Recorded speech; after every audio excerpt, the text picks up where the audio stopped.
বন্ধুরা, এই টমেটো দিচ্ছি, মাছের ঝাল করব, বাটা মাছের ঝাল করব। এই মশলা দিলাম,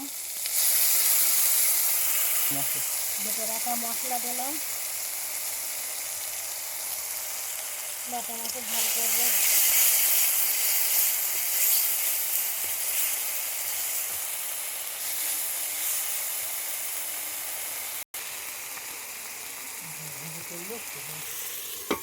বলো, ভালো হলে কমেন্ট জানাবেন। ঢেকে দিলাম, তেল দিতে তেল দিলাম, নাও। মাছ ভেজে রেখে দিলাম। এবার দিচ্ছি, মাছের ঝাল করব। ভেজে রাখা মাছটাই দিয়ে দিলাম, নাড়াচাড়া করে জল দেবো।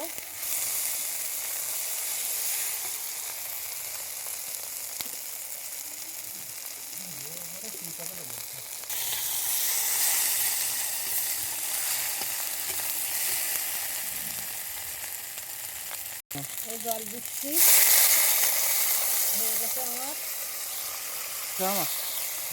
জল ঢেলে দিচ্ছি,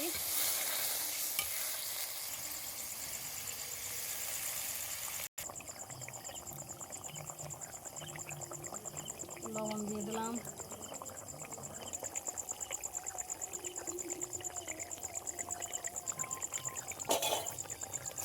মাছের ঝোল হয়ে গেল।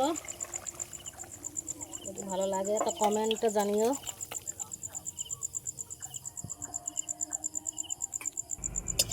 দেখো কত সুন্দর হয়েছে মাছের ঝোলটা, কি দারুণ হয়েছে, কি সুন্দর হয়েছে। মাছটা বাটা মাছের ঝাল করেছি।